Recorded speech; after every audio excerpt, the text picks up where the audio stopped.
nasu min haulihim afabil batil yu'minuna wa bi ni'matillahi yakfurun. Dan apakah mereka tidak perhatikan bahwa sesungguhnya kami telah menjadikan negeri-negeri mereka tanah suci yang aman, sedangkan manusia di sekitar negeri yang aman itu berkecamuk peperangan dan mereka saling rampok satu sama lain. Maka mengapa sesudah kebenaran ini nyata mereka masih percaya kepada yang batil dan ingkar kepada nikmat Allah Subhanahu wa taala.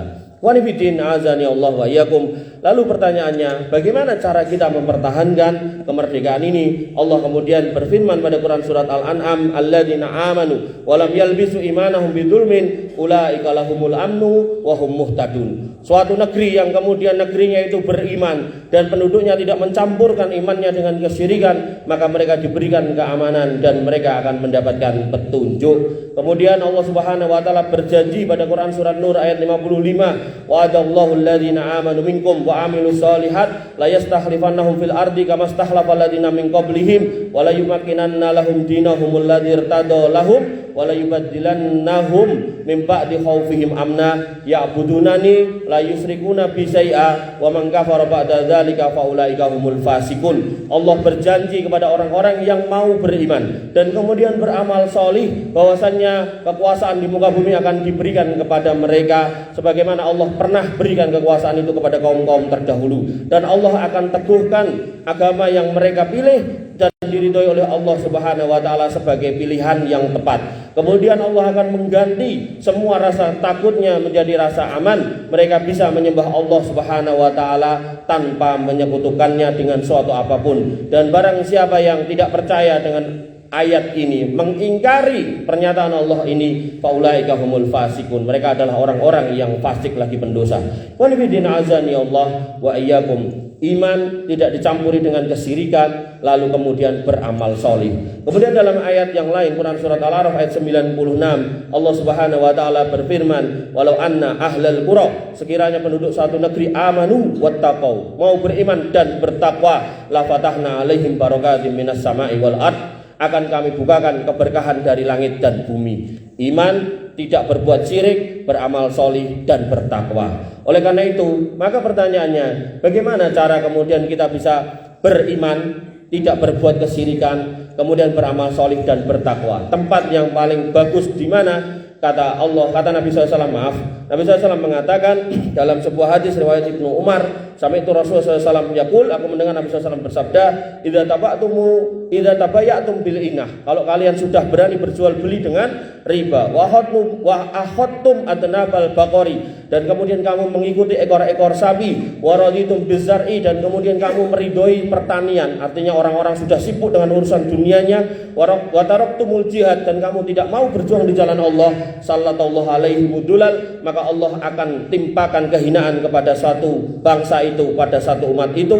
la yanzi'uhu hatta tarji'a ila dinikum, dan tidak akan dicabut kecuali kalian semua, kita semua kembali kepada agamanya. Artinya ketika kita mau menjadi orang yang beriman, tidak berbuat kesyirikan, beramal solih dan bertakwa, maka kita harus kembali ke agamanya.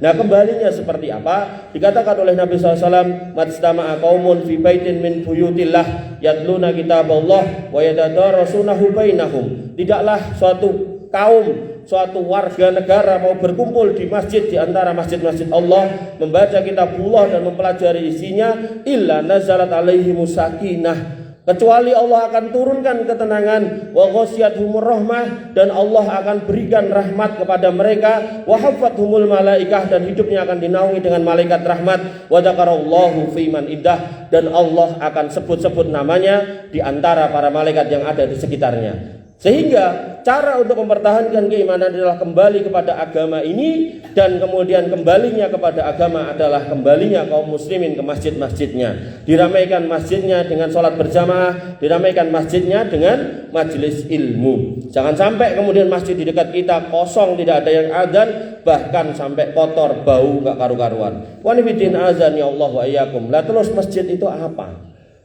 Dalam makna secara bahasa, masjid itu adalah makanulis sujud, tempat untuk sujud. Adapun secara syar'i, masjid itu adalah tempat yang digunakan untuk sholat 5 waktu berjamaah dengan kaum muslimin. Pertanyaannya, apakah masjid harus bentuknya seperti yang panjenengan lihat selama ini, yaitu dindingnya ada, kubahnya ada, dan seterusnya? Maka Nabi Shallallahu Alaihi Wasallam bersabda dalam sebuah sabdanya, "Uqtitu khamsan lam yu'tahunna ahadun qabli." Aku diberikan 5 hal dari Allah Subhanahu wa taala yang tidak pernah diberikan kepada nabi-nabi sebelumku. Yang pertama, nusirtu birru'bi, yaitu aku dimenangkan dengan perasaan takut kepada musuh. Jadi musuh itu kalau kemudian berhadapan dengan pasukan Nabi SAW, wis gepedidu. Karena mereka mencari hidup sedangkan kaum muslimin dan tentaranya mencari mati. Jadi dalam Islam itu prinsipnya iskariman au mujsahidan. Kalau nggak bisa hidup mulia, maka mati syahid adalah jalan yang utama.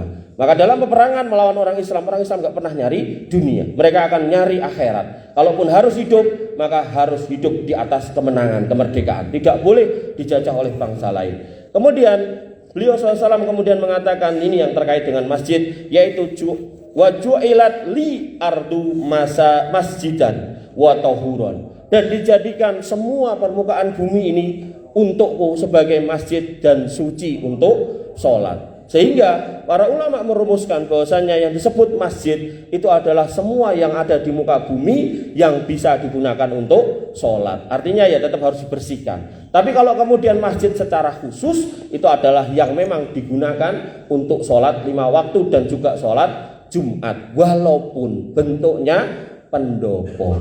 Ikhwani fillah azani Allah wa iyyakum. Nabi SAW bersabda, wa ainnama adraktuka as-shalah fasolli fahuwa masjid. Dari Abu Dar, beliau mengatakan Nabi SAW bersabda, dan dimanapun kamu mendapati waktu sholat, sholatlah, karena tempatmu sholat itu disebut masjid. Jadi masjid nggak harus kemudian punya bentuk-bentuk tertentu. Kalau nggak anak kubah nggak disebut masjid. Artinya kalau itu bentuk kotak, kemudian nggak ada kubahnya, nggak ada kubah itu, maka itu tetap disebut masjid. Bahkan Nabi SAW mengatakan meskipun kecil dan sederhana itu tetap masjid. Walaupun di kita disebut musola. Walaupun jane dalam bahasa Arab musola itu padang yang luas yang digunakan untuk sholat id. Ya, jadi beda nih penyebutan musola di sini sama di sana. Sama halnya dengan mahram. Mahram itu orang yang punya hubungan darah dengan kita dan tidak boleh kita nikah, itu mahram. Nah, di kita nyebutnya muhrim. Muhrim itu orang yang pakai kain ihram. Jadi itu kekeliruan saja nih gitu kan. Bapak Ibu, Bapak-bapak yang dirahmati oleh Allah Subhanahu wa taala, meskipun kecil. Nabi SAW bersabda, "Man bana masjidan lillah Man bana masjidan lillah kamafhasi kototin au asghara banallahu lahu baitan fil jannah." Tulisannya kecil. Barang siapa yang membangun masjid karena Allah Subhanahu wa taala, walaupun hanya seukuran sarang burung. Sarang burung kan kecil. Enggak ada sarang burung yang gede. Gede-gede ini kan juga enggak segede ini kan. Maka atau lebih kecil dari itu, au asghara banallahu lahu baitan fil jannah. Jadi di situ disebut man bana masjidan. Siapa yang mendirikan masjid yang bermakna tempat sholat, yang bermakna disucikan dari semua najis walaupun kecil, maka itu tetap disebut masjid dan Allah akan mengganjar dengan dibangunkan istana di surga. Dan Ibnu Hajar dalam kitab Fathul Bari mengatakan bahwasanya man bana masjidan ay tankiru fihi lisuyu'i fayadkhulu fihi al-kabir was-shaghir. Yaitu maksudnya adalah isim nakiroh yang kemudian menunjukkan keumuman, sehingga maksud hadis ini siapa yang bangun masjid ukurannya mau besar mau kecil maka itu disebut masjid. Bahkan ketika panjenengan sudah dikasih masjid yang seperti ini jek kurang, pengen dipercantik kudu ngene kudu ngono, maka Nabi SAW mengingatkan la taqumu sa'ah hatta yatabahan nasu fil masajid. Kiamat gak akan terjadi sampai manusia tidak berlomba untuk memakmurkan masjid, tapi berlomba untuk pamer bagus-bagusan masjidnya, indah-indahan masjidnya, gede-gedean kubahnya, kinclong-kinclongan catnya dan seterusnya. Itu sekarang terjadi. Qanifidin azani Allah wa iyyakum. Dan masjid adalah tempat yang paling dicintai oleh Allah Subhanahu wa taala. Nabi SAW bersabda, ahabbul bilad ilallahi masajiduha. Tanah negeri yang paling dicintai oleh Allah Subhanahu wa taala adalah masjidnya. Wa abghadul bilad ilallahi aswaquha. Dan tempat tanah yang paling dibenci oleh Allah Subhanahu wa taala adalah pasar-pasarnya. Karena nanti dalam bab syaitan, pasar adalah tempat beranak pinaknya para setan. Makanya jangan dapati banyak orang berbuat curang di pasar, banyak orang menipu di pasar dan seterusnya. Wa nabiyina azani Allah wa iyyakum. Demikian yang bisa saya sampaikan pada khutbah yang pertama. Kurang lebihnya saya mohon maaf. Barakallahu li wa lakum fil Qur'anil azim wa nafa'ani wa iyyakum bima fihi minal ayati wa dzikril hakim wa taqabbalallahu minni wa minhum tilawatahu innahu wal ghafurur rahim.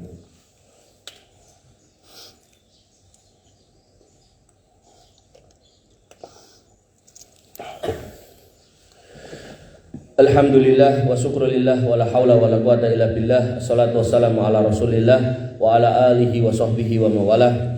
Wa nifidin azan ya Allah wa iyyakum. Saudara-saudara yang beriman yang saya muliakan, semoga Allah kemudian memuliakan panjenengan semua juga. Maka pada khutbah yang kedua ini saya ingin meringkas apa yang saya sampaikan. Prinsipnya adalah kemerdekaan datang dari Allah Subhanahu wa taala. Itu harus kita akui. Karena Allah Subhanahu wa taala yang menciptakan langit dan bumi, Allah Subhanahu wa taala yang menciptakan segala isinya, Allah Subhanahu wa taala yang menciptakan semua manusia dan makhluk-makhluk yang lainnya.